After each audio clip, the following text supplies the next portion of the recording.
नमस्कार बच्चों। आशा करती हूँ कि आप सभी कुशल पूर्वक से होंगे। अपने परिवार के बीच, अपने परिवार के साथ रह कर के आप समय का सही सदुपयोग कर रहे हैं। पिछले वीडियो में हमने उपयोजित लेखन जो देखा, आज हम कुछ अलग हट करके देखेंगे, जिसे हम कहते हैं शब्द संपदा। मैं अनुरोध करती हूँ कि कक्षा 7वीं, 8वीं, 9वीं, 10वीं के सभी विद्यार्थी इस पर ध्यान देंगे और यह शब्द संपदा जो है आपके सिलेबस में है। तो आइए अब हम अब तक आपने जो देखा है शब्द संपदा में लिंग, वचन, समानार्थी, विरोधी, शब्द युग्म देख चुके हैं, लेकिन पूरे शब्द संपदा में क्या आपका पाठ्यक्रम है, इससे पहले आप जान लीजिए। शब्द संपदा लिंग, वचन, समानार्थी, विरोधी, शब्द युग्म, पर्यायवाची, अनेक शब्दों के लिए एक शब्द, भिन्नार्थक शब्द, उपसर्ग और प्रत्यय पहचानना, अलग करना, कृदंत और तद्धति बनाना और उसके मूल शब्द को अलग करना। यह आपका पूर्ण पाठ्यक्रम है शब्द संपदा के अंतर्गत जो आता है। अब ध्यान देने वाली यह बात है कि कक्षा 9वीं और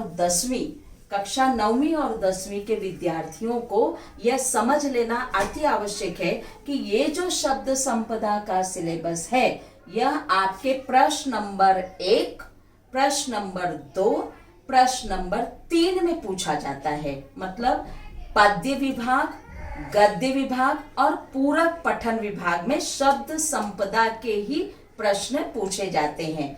और इससे अलग जो रचना विभाग है, जो भाषा अध्ययन है, वह दोनों डिफरेंट टाइप के, उसमें यह जो सिलेबस है यह उसमें नहीं आएगा। किसमें? भाषा अध्ययन अर्थात ग्रामर पोर्शन में। लेकिन शब्द संपदा जो है यह पद्यांश में, गद्यांश में और पूरक पठन में पूछा जाता है। अब आप ध्यान रखिए कि लिंग, वचन, समानार्थी, विरोधी, शब्द युग्म जो आपने पढ़ा है यह भी आएगा गद्य में, पद्य में और पूरक पठन में। आज हम आपको यह बताएंगे कि पर्यायवाची शब्द क्या होता है, अनेक शब्दों के लिए एक शब्द किस प्रकार से प्रयोग किया जाता है और भिन्नार्थक शब्द क्या होते हैं। मतलब एक ही शब्द का या उसका उच्चारण, उसका प्रोनाउंसिएशन एक ही ढंग का हो, लेकिन उसके अर्थों में जो है भिन्नता हो, मतलब भिन्न अर्थ हो। तो चलिए आज हम शुरू करते हैं पर्यायवाची शब्द। आइए सबसे पहले हम पर्यायवाची शब्द देखते हैं।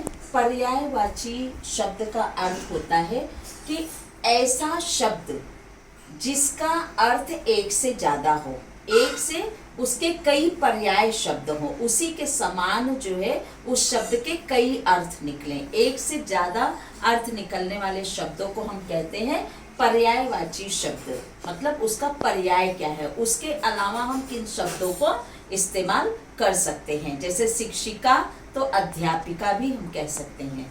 तो आइए अब हम देखते हैं कि एक एक करके किस ढंग से पर्यायवाची शब्दों को हम विस्तार से जानेंगे कि एक शब्द के ही एक से ज्यादा अर्थ किस प्रकार होते हैं। जैसे मान लीजिए शब्द दिया है जल, तो जल को हम पर्यायवाची शब्द में हम इसका पर्यायवाची शब्द लिखेंगे। जल का क्या होता है? सबसे पहले तो पानी, नीर, इसे सलिल भी कहते हैं, सलील या पेय। तो आप देख रहे हैं जल एक शब्द है, लेकिन इसको हम 3 रूपों में, इसी प्रकार से बहुत सारे इसके अर्थ हैं और भी पर्यायवाची शब्द हैं, लेकिन यहाँ पर हम एक से ज्यादा जो शब्द हैं, एक से ज्यादा मतलब एक ही अर्थ नहीं बल्कि एक से ज्यादा उसका समानार्थी शब्द, एक प्रकार से यह समानार्थी शब्द ही माना जाता है, उसका पर्याय माना जाता है। तो जल के को हम पानी भी कह सकते हैं, नीर भी कह सकते हैं और सलील भी कह सकते हैं। अकस्मात, अकस्मात का अर्थ क्या हुआ? जैसे कहा गया सहसा। अचानक भी आप कह सकते हैं या यकायक भी कह सकते हैं। एकाएक जिसे आप कहते हैं, तो हम सहसा, अचानक, यकायक भी हम कह सकते हैं। आइए देखते हैं पृथ्वी का पर्यायवाची शब्द। जैसे हमने कहा धरती होता है और वसुधा इसका पर्यायवाची शब्द है। वसुधा का मतलब भी धरती या पृथ्वी या भूधरा, भूधरा इसका अर्थ होता है भूधरा। तो यह पृथ्वी का पर्यायवाची शब्द हुआ। अब दुख, दुख के और भी कितने पर्याय हैं? तो दुख के पर्याय क्या है?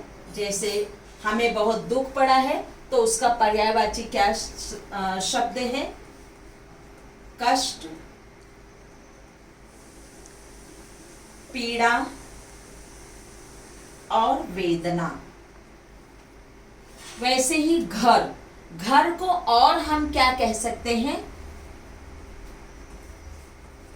गृह, सदन, आवास।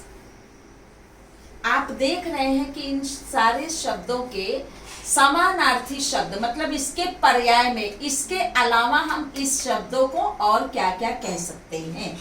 गृह, सदन, आवास। कमल को हम क्या कह सकते हैं?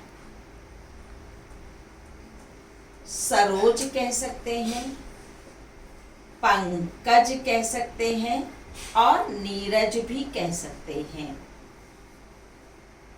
कमल का पर्यायवाची शब्द सरोज, पंकज, नीरज। उसी प्रकार घमंड का पर्यायवाची शब्द देखेंगे। घमंड को और हम क्या कहते हैं? गर्व भी कहते हैं। आपको बहुत गर्व हो गया है, या अभिमान भी कहते हैं, या अहंकारी भी कहते हैं, अहंकार शब्द। तो यह हुआ घमंड का पर्यायवाची शब्द। मित्र को हम, जो आपके दोस्त हैं, उनको आप क्या क्या कहते हैं? मित्र के अलावा दोस्त कहते हैं, सखा कहते हैं,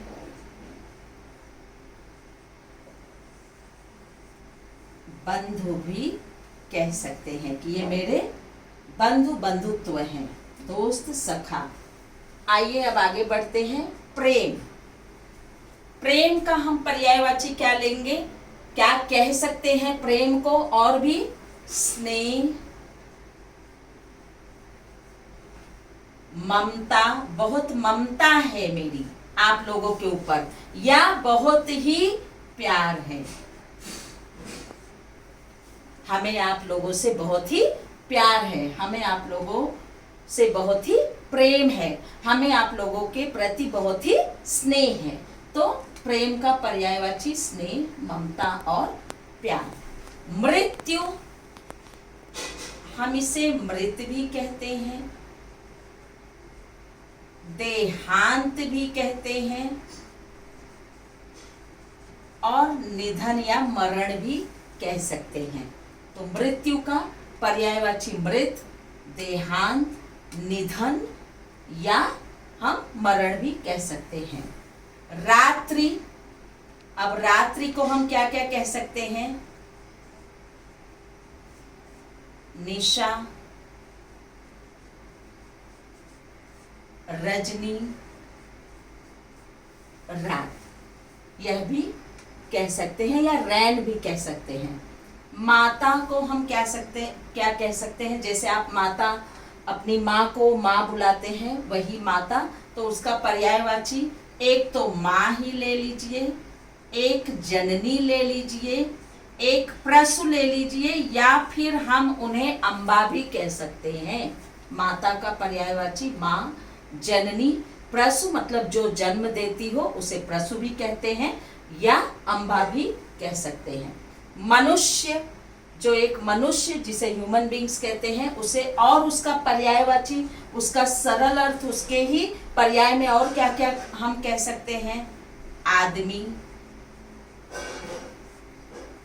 मानव या नर। अब नारी, नारी को हम और क्या क्या पर्यायवाची शब्द दे सकते हैं, क्या क्या उसके पर्याय में, उसके बदले में नारी न कह करके हम इसके ही पर्याय में, इसके समान अर्थों में हम और कौन से शब्दों का इस्तेमाल कर सकते हैं? जैसे सर्वप्रथम तो आप जो है अबला कह सकते हैं, महिला कह सकते हैं और स्त्री कह सकते हैं। महिला, स्त्री, औरत, अबला, यह सब जो है नारी का पर्यायवाची शब्द हुआ। समय को हम क्या क्या कह सकते हैं? आपने काल पढ़ा होगा तो उसमें आपको बताया गया है समय और काल का अर्थ क्या है। तो समय को हम काल, वक्त, अवसर। हाथ को हम क्या क्या कहते हैं? हाथ को हम हस्त कह सकते हैं और इसका पर्यायवाची शब्द क्या हो सकता है? कर हो सकता है। और एक आप बताइए, हाथ को हम हस्त भी कह सकते हैं, कर भी कह सकते हैं, और एक शब्द कहते हैं पाणी, जिसे कहते हैं पाणी। इसका प्रोनाउंसिएशन, इसका उच्चारण क्या है? पाणी। तो इस प्रकार से आपने देखा कि हर एक शब्द के ऐसे बहुत सारे शब्द हैं जो आपके पाठ्य पुस्तक में मिलेंगे, जिसके पर्यायवाची शब्द बनाए जा सकते हैं, बनाए गए हैं। तो ये सारे शब्द ऐसे हैं जो कि आपके रोजमर्रा के जीवन में प्रयोग आने वाले शब्द हैं और उनका पर्यायवाची से आप अच्छे ढंग से अपने ग्रामर की नोटबुक में उतार लेंगे और इसे याद कर डालेंगे। आइए अब हम चलते हैं भिन्नार्थक अर्थ को या अनेक शब्दों के लिए एक शब्द, ये दो विषयों को हम देखेंगे। आइए चलिए हम देखते हैं अब अनेक शब्दों के लिए एक शब्द। ये सब आपके सामने अनेक शब्द दिए गए हैं। इसको इतना लंबा न बोल करके, इतना बढ़ा चढ़ाकर न बोल करके हम एक शब्द को इस्तेमाल करके, एक शब्दों का प्रयोग करके हम अपना काम चला सकते हैं। देखिए कैसे हम चला सकते हैं। जैसे फॉर एग्जाम्पल, सबसे पहला आप देखिए वाक्य, जो सब कुछ जानता हो, जिसे सारी बातों की मालूमात हो, जो सर्वज्ञाता हो, और उस सब को, ये एक शब्द हुआ, 1 2 3 4 5, ये 5 शब्दों का प्रयोग किए बिना हम एक शब्द का प्रयोग कैसे कर सकते हैं? जो सब कुछ जानता हो, इस शब्द के लिए हम कह सकते हैं सर्वज्ञ। जिसको हर किसी का ज्ञान हो उसे कहते हैं सर्वज्ञ, अर्थात जो सब कुछ जान रहा हो। आइए दूसरे वाक्य पर चलते हैं। आकाश में घूमने वाला, हम कहते हैं ना आकाश में घूमता है, तारे घूमते हैं, पशु पक्षियां घूमते हैं, तो ये घूमने वाले प्रक्रिया को हम क्या कहते हैं? तो आकाश में घूमने वाला, अगर हम आकाश का समानार्थी यहां पर लें नभ, अब घूमने वाला को हम क्या कह सकते हैं? जो वहां पर विचरित करता हो, भ्रमण करता हो, चर विचर करता हो। जैसे, तो उसका अर्थ क्या हुआ? आकाश में घूमने वाला नभ चर, मतलब नभ में चर करने वाला, विचरण करने वाला, उसे कहते हैं नभचर। मतलब आकाश में घूमने वाला को हम एक शब्द में क्या कह सकते हैं? नभचर। जो आंखों के सामने हो, हम कहते हैं ना जो आंखों के सामने हो उसी बात पर विश्वास किया जा सकता है। मतलब जो प्रत्यक्ष रूप से हमारे सामने घट रही घटना हो, प्रत्यक्ष सामने, जो आंखों के सामने हो, जो कठिनता से मिलता हो। अब आप सभी से पूछा जाए तो आप सभी इसका जवाब क्या दोगे? सफलता, जबकि यह गलत है। जो कठिनता से मिलता हो इस शब्द को, इन सारे शब्दों को हम एक शब्द में कैसे परिवर्तित कर सकते हैं, या इन सारे शब्दों के बदले हम एक शब्द का प्रयोग कैसे करके हम अपनी बात को सामने वाले के समक्ष, सामने वाले के सामने रख सकते हैं। तो जो कठिनता से मिलता हो, दुर्लभ, जो इतनी सरलता से न मिले, दुर्लभ है, यह बहुत ही दुर्लभ है इसे प्राप्त करना। तो इसका अर्थ हुआ यह बहुत कठिनाई से मिलता है। जिसे देखा न जा सके, हमने क्या कहा, जो आंखों के सामने हो रहा हो उसे हम कहते हैं प्रत्यक्ष घटना। लेकिन जिसे देखा ही न जा सके, तो इसका मतलब यह नहीं कि उसका आप अपोजिट कर दो कि अप्रत्यक्ष नहीं, लेकिन जिसे देखा न जा सके उसे हम कहेंगे अदृश्य। अदृश्य जो अब हो रहा है, अब जो अब हो रहा है, अब का मतलब ये नहीं कि अगर आप खाना खा रहे हैं, पानी पी रहे हैं, या जो समय चल रहा है इसे नहीं, जो अब हो रहा है मतलब टोटली जो वर्तमान समय में हो रहा है, जिसको हम और एक पर्याय शब्द क्या कहते हैं, वर्तमान युग को या तो यांत्रिक युग कहते हैं या फिर आधुनिक। जो अब हो रहा है मतलब जो आधुनिक युग में हो रहा है उसे कहते हैं, अनेक शब्दों के लिए एक शब्द। इसका आधुनिक का मतलब जो अब हो रहा है। जो कड़वा वचन बोलता हो, तो कड़वा वचन, कड़वा का पर्याय क्या हुआ, कटु। अब बोलना का बोल नहीं होगा, भाषा, तो कटु भाषी। वैसे ही जो मधुर वचन बोलता हो तो मधुरवाची, मधुर भाषी। इस प्रकार से हम इसका प्रयोग करेंगे। ध्यान रखो कि जहां पर, जैसे अगर हमने कहा कि मिठाई बनाने वाला, तो आपके दिमाग में तुरंत यह शब्द गूंजेगा कि मिठाई बनाने वाला मतलब मिठाई वाला, जबकि यह गलत है। मिठाई बनाने वाला यह अनेक शब्द हुआ, इसका एक शब्द क्या होगा, हलवाई। तो इसको आप ध्यान में रख करके तभी इस प्रकार के प्रश्नों को आप हल करेंगे। जो कभी न मरे उसे क्या कहते हैं, अमर। जिसकी कभी मृत्यु नहीं आनी है। उपकार को मानने वाला उसे कहते हैं कृतज्ञ। जब हमें बहुत कृतज्ञ होना चाहिए, या हमें दूसरों के द्वारा अपने ऊपर किए गए उपकार को मानना चाहिए, स्वीकार करना चाहिए, मतलब हमें उनके प्रति कृतज्ञता व्यक्त करनी चाहिए। जो पढ़ लिख सके, जिसको पढ़ना भी आए लिखना भी आए, उसे हम क्या कहते हैं,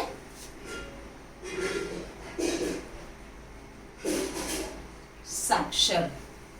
जिसकी आंखें न हो, जिसकी आंखें न हो, हमें मालूम है आपके मन में यह विचार, इसका उत्तर जो है आप तुरंत अपने मन में दे रहे हैं, क्या, अंधेपन से, ठीक है। लेकिन जिसकी आंखें ना हो हम उसे अंधा कहते हैं। लेकिन उसी का और एक अच्छा शब्द अगर हम प्रयोग करें तो हम जिसकी आंखें ना हो, हम अंधे की जगह पर अगर हम उसे कहें कि सूरदास, तो यह बहुत ही अच्छा उच्चारण देता है, सामने वाले को भी अच्छा प्रतीत होता है, अच्छा महसूस होता है। जो किसी का पक्ष ले, पक्षपाती। थोड़ा बोलने वाला, जब हम कहते हैं ना कि कम बोलो ज्यादा समझना चाहिए, तो थोड़ा बोलने वाला मतलब मितभाषी, जिसकी आदत कम बोलने की हो। जिसे जीता न जा सके उसे क्या कहते हैं, एक शब्द में अजेय। उसे हम जीत नहीं सकते। क्षण भर ठहरने वाला, तो इसका जवाब ये नहीं होगा बच्चों कि तुरंत आप कह दो या जल्दी नहीं, क्षण भर ठहरने वाला का एक शब्द होगा क्षणिक।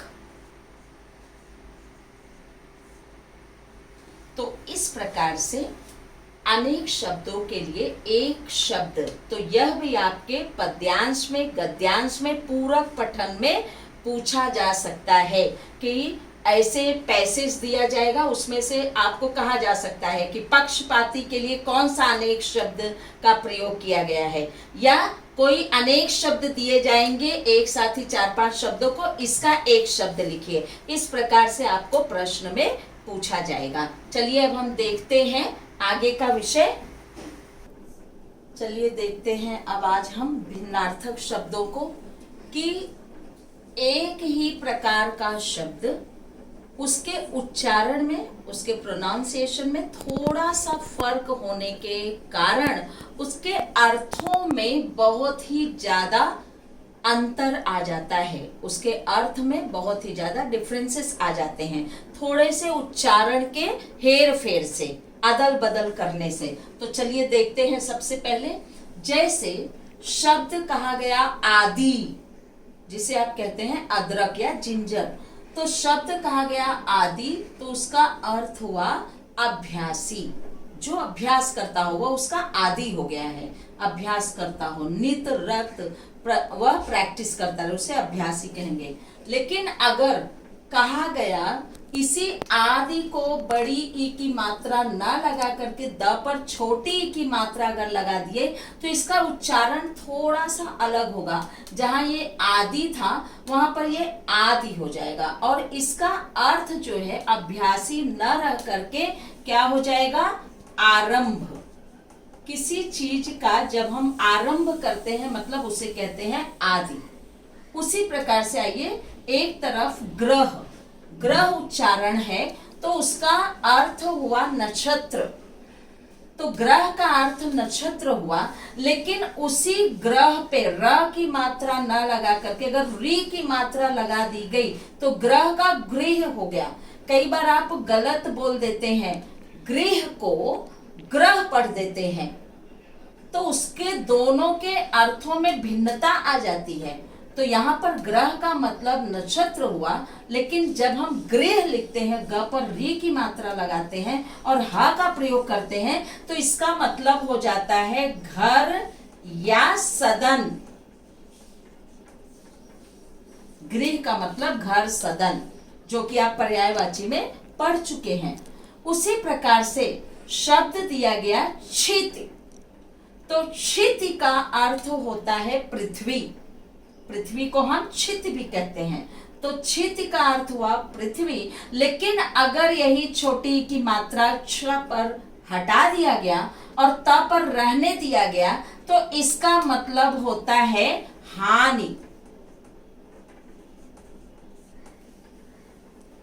ध्यान दीजिए, यहां पर देखिए, च पर छोटी की मात्रा चिर का मतलब बहुत देर हो गई, चिर का मतलब देर। लेकिन अगर इसी छोटी ई की मात्रा को हम बड़ी ई में कहते हैं तो उसका प्रोनाउंसिएशन थोड़ा सा अलग होगा, चीर होगा, और उसका अर्थ देर न रह करके क्या हो जाएगा, वस्त्र हो जाएगा। चीर का मतलब वस्त्र होता है, कपड़ा होता है। उसी प्रकार से अगर क्रांति शब्द है, उसका अर्थ हुआ विद्रोह। हम किसी के विरोध में अगर खड़े होते हैं तो उसे कहा जाता है विद्रोह, या हम क्रांति कर रहे हैं। लेकिन अगर वहां पर यह आधा र की मात्रा हटा करके अगर हम कांति लिखते हैं तो उसका अर्थ विद्रोह नहीं रहता, वह बदल करके चमक हो जाता है। इसको आप ध्यान में रखेंगे कि क्रांति का मतलब विद्रोह और कांति का मतलब चमक। तो आप देख रहे हैं कि थोड़ा सा केवल फर्क है, उच्चारण ऑलमोस्ट सेम है। उसी प्रकार से यहाँ पे क्रांति कहा गया, यहाँ पे कांति, लेकिन थोड़ा सा इसमें समन्वय है, लेकिन उसके अर्थों में भिन्नता आ जाती है। थोड़ा सा केवल उच्चारण इधर उधर करने से, मात्राओं का हेर फेर करने से उसके अर्थों में भी भिन्नता आ जाती है। अब यहां देखिए, कूल का मतलब किनारा, नदी का किनारा, समुद्र का किनारा, उसे हम कूल कहेंगे। लेकिन जब बात आती है छोटे ऊ की मात्रा तो यह कुल हो जाता है, जिसका मतलब होता है समस्त या वंश। हमारा कुल चला रहा है, मतलब वंश चलाना। चरित, अगर हमने कहा चरित चित्रण कीजिए, मतलब उसके जीवन की कथाओं के बारे में वर्णन कीजिए। लेकिन अगर चरित को हमने चरित्र कह दिया तो उसके अर्थों में भी भिन्नता आ जाएगी, अलगाव आ जाएगा, अलग अर्थ बन जाएगा। चरित्र का मतलब आचरण। कक्षा, किस कक्षा में आप पढ़ते हैं, किस श्रेणी में आप पढ़ते हैं, आपकी श्रेणी क्या है, वर्ग क्या है, तो कक्षा। लेकिन अगर आ की मात्रा हमने निकाल दी और कक्ष कहा तो कक्षा, श्रेणी, कक्ष अगर कहा तो आप किस कक्ष में बैठ करके इस वक्त भिन्नार्थक शब्द पढ़ रहे हैं, अर्थात किस कमरे में बैठ करके आप अब अध्ययन का काम कर रहे हैं, कमरा जिसे कहते हैं। कपाट, किवाड़ कहते हैं। कपाट आप कहते हो ना, उसका अर्थ होता है किवाड़, जिसमें किवाड़ लगा हो। तो किवाड़ युक्त जो वस्तु है उसे कपाट कहते हैं, तो किवाड़। लेकिन कपट अगर हमने कह दिया, आ की मात्रा निकालने के बाद यह वर्ड, यह शब्द हो गया कपट। कपट का मतलब छल करना। कपट का अर्थ होता है छल करना, छल। इति शब्द है, इति उपद्रव कहते हैं ना, आप तो इति कर दिए हैं, उपद्रव मचा दिए हैं। लेकिन अगर हमने कहा इति तो इति का अर्थ होता है अंत। उसी प्रकार से आगे चलिए। अनुज्ञा, अनुज्ञा का मतलब होता है अनुमति। आप सभी को अनुमति लेनी पड़ती है, लेकिन अगर यहाँ पर अनुज्ञा न हटा दिया गया और आ की मात्रा लगाते हुए आज्ञा कह दिया गया तो अनुमति का अर्थ हो गया आदेश। आदेश देना, आज्ञा देना। यहां रित शब्द दिया गया, ध्यान से सुनिए इसका उच्चारण। रित शब्द है, हमें सदैव रित बोलना चाहिए, मतलब सत्य बोलना चाहिए, रित। लेकिन अगर हम त पर छोटे ऊ की मात्रा का प्रयोग करते हैं तो यह ऋतु हो गया, जिसका अर्थ हुआ मौसम। अब अचला, अचला का मतलब होता है पृथ्वी, धरती, वसुधा। लेकिन अगर हम आ की मात्रा निकाल दिए, ये अचल हो गया। अब अचल मतलब आप अपने भाषा में समझेंगे जो चल फिर नहीं सकता है, बिल्कुल सही समझे। लेकिन जो चल फिर नहीं सकता, इस पृथ्वी पर, इस भूधरा पर एक ही वह वस्तु है, एक ही वह चीज है जिसे हम कहते हैं पर्वत, उसे कहते हैं अचल। अब अज पर छोटी की मात्रा अजिर, अजिर का मतलब होता है आंगन। अब आंगन को हम अजिर तो कह दिए, लेकिन अगर छोटी की मात्रा निकाल दिए और शब्द हो गया अजर, तो अजर का मतलब होता है देवता। आप ध्यान रखिए। उसी प्रकार से कोश, यहां भी कोश है, वही उच्चारण है, वही मात्रा है, केवल यहां पर षटकोण वाला श आया है और यहां पर बड़ा श। तो षटकोण वाला श का जब हम उच्चारण करेंगे ओ की मात्रा लगा करके क पर, तो वो कोश ही पढ़ा जाएगा, लेकिन उसका अर्थ होगा खजाना। लेकिन जब हम बड़ा श का इस्तेमाल करेंगे ओ की मात्रा क पर लगाकर, कोश ही पढ़ेंगे, कोश ही उच्चरित करेंगे, लेकिन इसका अर्थ होगा शब्द भंडार, जिसे आप डिक्शनरी कहते हैं, शब्दकोश। इस प्रकार से बच्चों आप सभी ने देखा कि उच्चारण में समानता होते हुए भी थोड़ी सी केवल मात्राओं का हेर फेर होने से अर्थ का अनर्थ हो जाता है और अर्थ उसके भिन्नार्थक में बदल जाते हैं। तो इसको आप ध्यान में रखिए और ध्यान में रखने वाली बात यह है कि सबसे ज्यादा कि जब आप प्रोनाउंस करते हैं तो उस शब्दों को ध्यान में रख करके उसका उच्चारण कीजिए कि आप सामने वाले के प्रति किन शब्दों का प्रयोग करना चाहते हैं। तो इस प्रकार से कहीं ऐसा ना हो, हमने कहा ये सब कूल लेकर आओ, ये सारे जितने फल रखे हैं तो उसको हमने कहा कूल लेकर आओ, तो उसका अर्थ का अनर्थ हो गया, मतलब आप किनारा कह रहे हैं। अगर आपको कहना है तो आपको कहना पड़ेगा कि जितने सारे फल रखे हैं कुल उठाकर तुम लेकर आओ, मतलब समस्त लेकर आओ। तो इस प्रकार से आपने देखा कि किस ढंग से समान उच्चारण होते हुए भी थोड़ा सा मात्राओं का हेर फेर होने से उसके अर्थों में भी भिन्नता आ जाती है।